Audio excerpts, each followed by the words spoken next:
What up, guys? Boy, Mr. Downtown Melo, and you're listening to the Entertainment Report on iHeartRadio, live from Dubai for Thursday, October 25th, 2018, delivering some major stories and trends going on in the world of entertainment and beyond. You can follow the show on Facebook, Twitter, or Instagram. Facebook.com/Entertainment Report with Ray Melo, that's RAYMELO, on Twitter at The Enter Report, or on Instagram at The Entertainment Report. You can listen to the show anytime you want on iHeartRadio. Just go to iHeart.com or your iHeart phone app, search for the Entertainment Report, and it'll take you to the page. Disney is looking into rebooting its Pirates of the Caribbean film franchise, according to a new report. Disney is said to have met with Deadpool writing duo Rhett Reese and Paul Wernick about a potential reboot, and it's in early talks to pen the script, Deadline reported. Variety has also confirmed through a source that Reese and Wernick have met with Disney about the property. The studio has not officially commented on their plans for the Pirates of the Caribbean, and no deal has been finalized. Series producer Jerry Bruckheimer is expected to continue handling the franchise. Pirates of the Caribbean have earned over $4.5 billion worldwide over 5 films, starting with 2003's Pirates of the Caribbean, The Curse of the Black Pearl. Johnny Depp has starred as Captain Jack Sparrow in each film, including 2017's Pirates of the Caribbean, Dead Men Tell No Tales. The latest entry from director Joachim Ronning and Espen Sandberg feature Javier Bardem as an undead antagonist, Captain Salazar, who seeks revenge against Sparrow. Kaya Solidario, Brenton Thowitz, Jeffrey Rush, and a returning Orlando Bloom also star. Reese and Wernick penned the screenplays for both the Deadpool films, along with G.I. Joe, Retaliation, and Zombieland. Douglas Hodge and Dante Pereira-Olson have joined the cast of Warner Bros. And DC Comics' upcoming Joker origin film starring Joaquin Phoenix in the titled role. Hodge is set to portray Batman's character Alfred Pennyworth, and Pereira-Olson will play a young Bruce Wayne, comicbook.com reported. Bruce Wayne grows up to become Batman, with Alfred Pennyworth serving as his loyal butler and guardian following the deaths of his parents. Hodge was last seen in Red Sparrow. Pereira-Olson plays a younger version of Phoenix's character in 2017's drama You Were Never Really Here. Joker from director Todd Phillips, who co-wrote the project with Scott Silver, is described as being a gritty character study on the Batman villain with a dark tone. Robert Downey Jr., Mark Maron, Zazie Beetz, and Brett Cullen also star in the movie. Joker is set to arrive in theaters on October 4th, 2019. Netflix is giving fans a first glimpse of its film Bird Box. The streaming company released a trailer Wednesday featuring stars Sandra Bullock, Sarah Paulson, John Malkovich, and Trevante Rhodes. Bullock plays Mallory, a mother of 2 who fights to protect her kids from a mysterious force. The family must flee while blindfolded to avoid falling victims to an entity that takes on the form of one's worst fears. Mallory instructs her children, if you hear something in the woods, you tell me. If you hear something in the water, you tell me. But under no circumstances are you allowed to take off your blindfold. Bird Box, based on the Josh Mallory novel of the same name, premieres on December 21st. Susan Bayer directed the movie. The Marvelous Mrs. Maisel Season 2 is set to premiere on December 5th. Amazon announced on Wednesday alongside a new trailer. The clip features Maisel, played by Rachel Brosnahan, continuing to pursue her dreams of becoming a stand-up comedian alongside her manager Susie, played by Alice Bornstein. Maisel still grapples with telling her family what she does at night and continues to encounter pushbacks over being a female comedian. Maisel says on stage, comedy is fueled by disappointment and humiliation. Now, who the hell does that describes more than women? The Marvelous Mrs. Maisel, from creator Amy Sherman Palladino, takes place in the 1950s and also stars Maren Hinkle, Tony Shalhoub, Michael Zegan, and Kevin Pollak. The Amazon streaming series dominated the Emmy Awards, receiving 14 nominations and winning 8, including Outstanding Lead Actress in a Comedy Series for Brosnahan and Outstanding Comedy Series. Jamie Foxx has joined the voice cast of Netflix's upcoming Yokio Christmas special, which arrives on December 7th. Netflix made the announcement on Twitter Tuesday alongside a poster for the special featuring main character Kaz Khan with Christmas lights wrapped around his head. Neo Yokio, Pink Christmas will feature the voices of returning stars Jaden Smith, Jude Law, Jason Schwartzman, and Susan Sarandon. Neo Yokio is an anime series created by Urza Cohen of the band Vampire Weekend. The show follows Kaz Khan, played by Smith, and his robot butler, Charles, played by Law, as he protects an alternative version of New York from demons. Foxx is also set to star in an upcoming sci-fi movie for Netflix opposite Joseph Gordon-Levitt. Netflix said Wednesday it's renewed Atypical for a 10-episode third season. The show follows Sam, a young man with autism spectrum, played by Keira Gilchrist. Robia Washad, whose previous credits will include How I Met Your Mother and Will and Grace, created, wrote, and executive produced the series. Cast members returning for Atypical Season 3 have not been confirmed. A press release from the streaming service says, in Season 2 of the series, which launched in September 2018, Elsa and Doug face the aftermath of their marriage crisis, and Casey tries to adjust to her new school, while Sam prepares for life after graduation. Season 2 stars Jennifer Jason Leigh as Sam's mother Elsa, Michael Rappaport as his father Doug, and Bridget Lunding Payne as his sister Casey. Steve Carell will star opposite Jennifer Aniston and Reese Witherspoon in Apple's upcoming morning show drama series. Carell will appear on the Untitled Project as morning newsman Mitch Kessler, who is struggling to remain relevant. The series, executive produced by Aniston and Witherspoon, will explore the lives of the men and women who deliver the morning news. Carrie Eckeren wrote this show based on an original idea by Michael Ellenberg. Brian Stelter's 2013 book, Top of the Morning, was also used as an inspiration. Mimi Leder is directing, with Erin serving as the showrunner. Production is set to begin next week in L.A.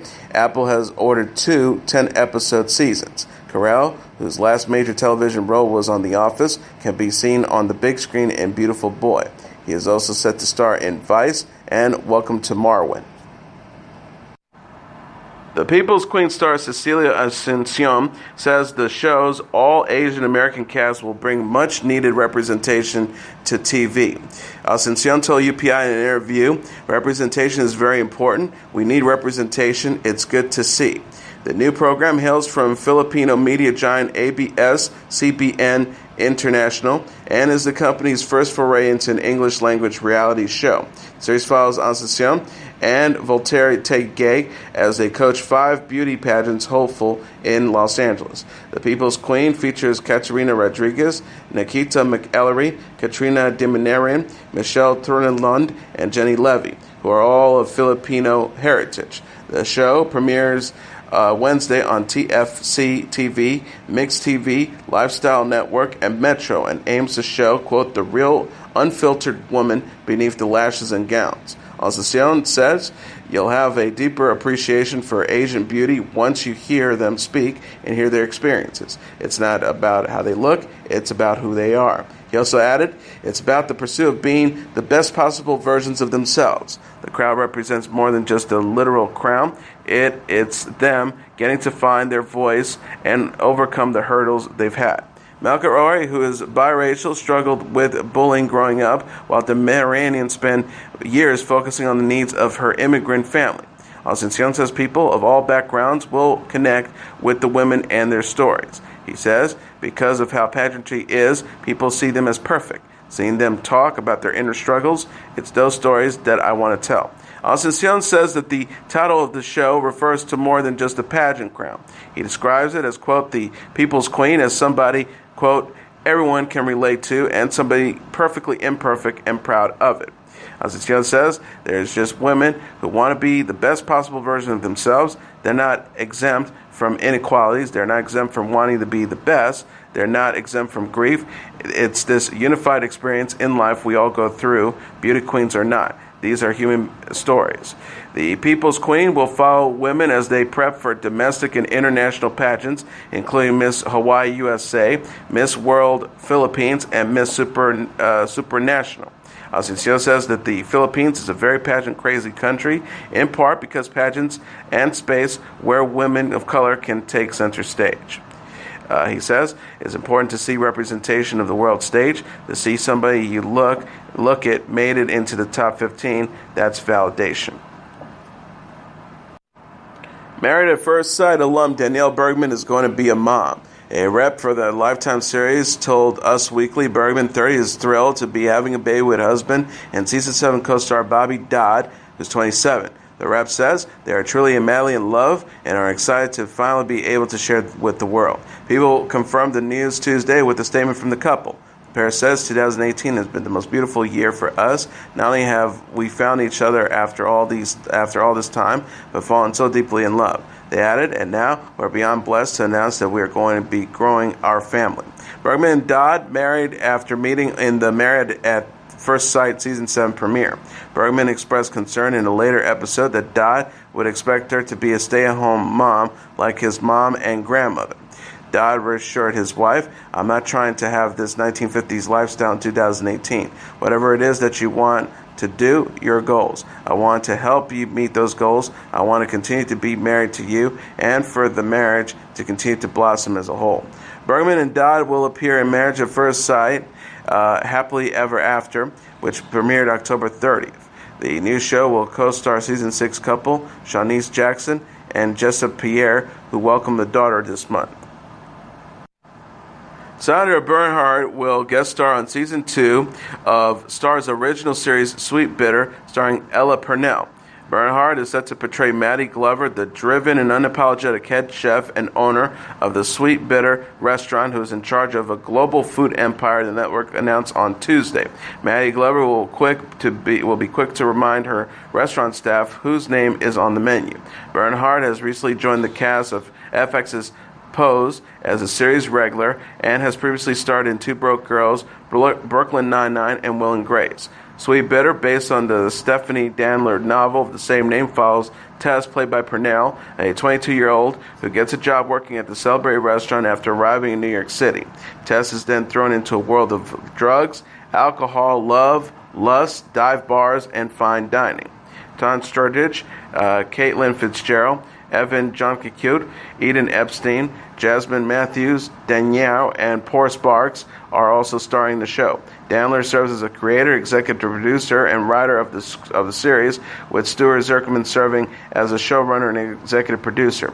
Sweetbitter hails from Studios Plan B, which is headed by Brad Pitt, and co-presidents Dee Dee Gardner and Jeremy Kleiner. Starz renewed the series for a second season in July. Meghan Markle delivered a passionate speech about the importance of female education during her trip to Fiji. The 37-year-old Duchess of Sussex discussed the issue during her visit Wednesday to the University of the South Pacific with her husband, Prince Harry, the Duke of Sussex. Kensington Palace shared a video of Markle's address on its official Twitter account. Markle announced 2 new grants will be given to the University of South Pacific and Fiji National University to run workshops aimed at empowering female staff. The Duchess says everyone should be afforded the opportunity to receive the education they want, but most importantly, the education they have the right to receive. And for women and girls in developing countries, this is vital. She also added, when girls are given the right tools to succeed, they can create incredible futures, not only for themselves, but for all of those around them. Kensington Palace also posted a photo of Markle and Harry with Alicia Akeem Bano, a member of the Queen's Young Leaders who founded the Act It network. The palace wrote, at South Pacific, the Duke and Duchess caught up with Alicia Akeem Bano. Markle and Harry's day also included a visit to the National War Memorial, Koloaisuva National Park, and the High Commissioner's residence. The couple are visiting Fiji, Australia, the Kingdom of Tonga, and New Zealand for their fall tour. Kensington Palace announced this month Markle is pregnant with her first child. Markle and Harry married at St. George's Chapel at Windsor Castle in May. Jamie Lee Curtis is sharing details about her past opiate addiction. The 59-year-old actress said in the November 5th issue of People magazine that she's grateful to have survived the secret 10 years addiction to opiates that began in the late 1980s. She told the magazine, I was ahead of the curve of the opiate epidemic. I had a 10-year run, stealing, conniving. No one knew, no one.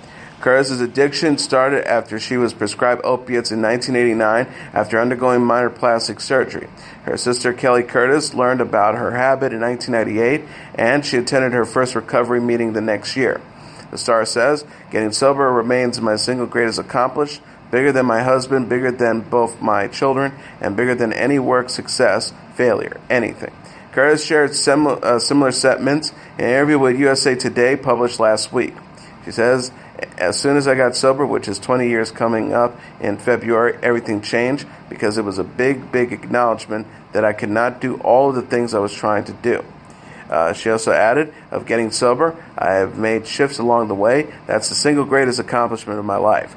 Curtis is celebrating the success of the new Halloween movie, which opened in theaters last week. The film was #1 at the North American box office over the weekend, earning $77.5 million. Steve Aoki will release a new song with the South Korean boy band BTS. The 4-year-old American DJ and producer surprised fans in a tweet Wednesday by announcing he will release the single Wasted on Me with the K-pop group Thursday. He wrote, "Surprise, we're back. I got a new collab with my brothers at BTS, _TWT, coming at you tomorrow. Who wants to hear it now? Tweet #WastedOnMe to unlock a preview." Metro says tweeting #WastedOnMe unlocked a clip of the new track. Wasted on Me is reportedly an English-language song about trying to save a relationship after a breakup. Wasted on Me will appear on Aoki's forthcoming album, Neon Future 3. He previously collaborated with BTS on remixes of the group's songs Mic Drop and The Truth Unfold.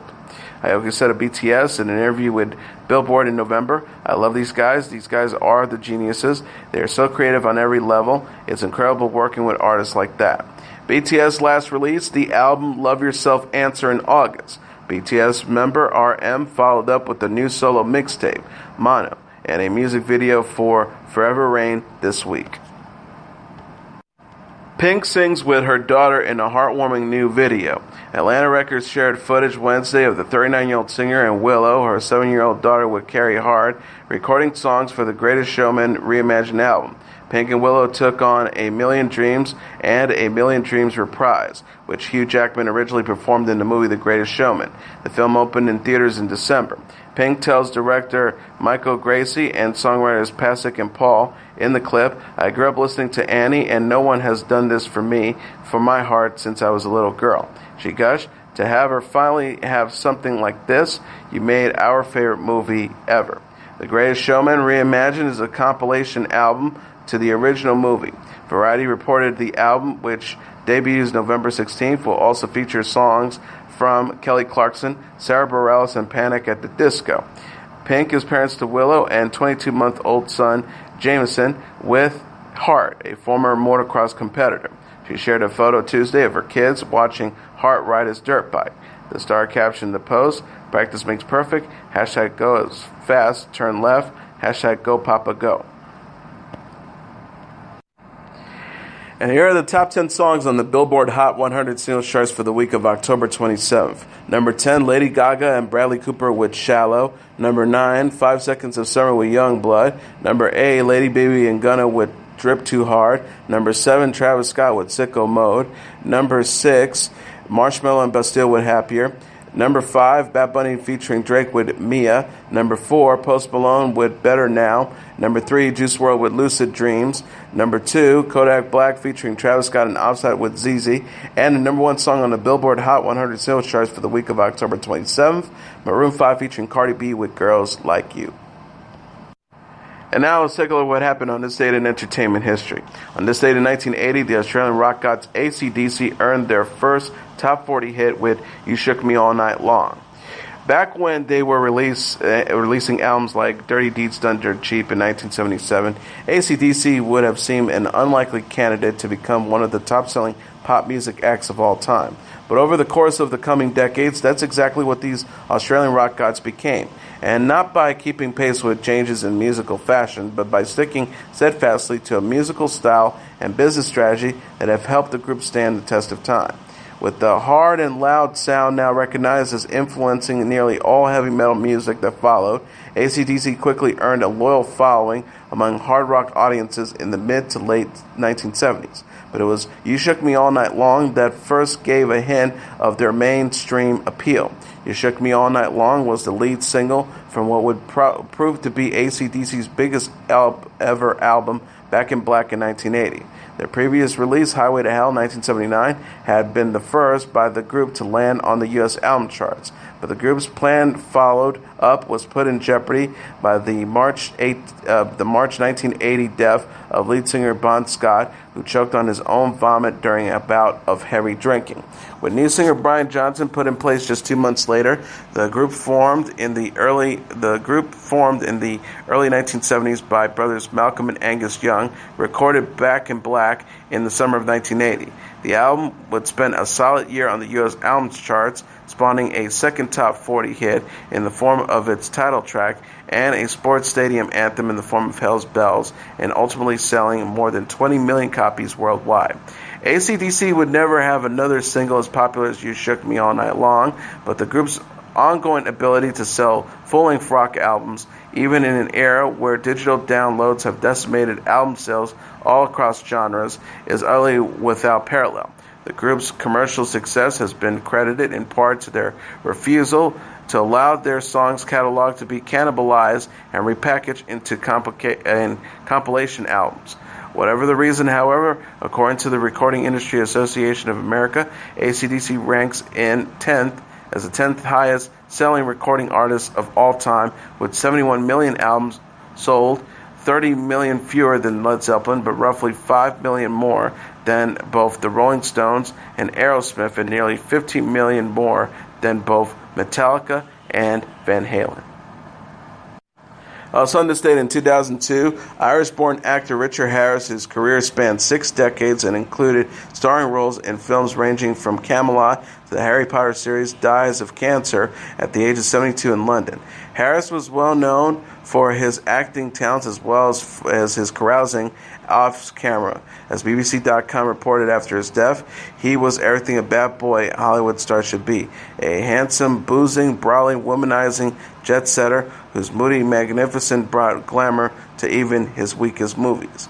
Richard St. John Harris was born on October 1st, 1930 in Limerick, Ireland, where his family had a flow mining business. As a young man, Harris was a talented rugby player, but his athletic career was cut short by a battle with tuberculosis.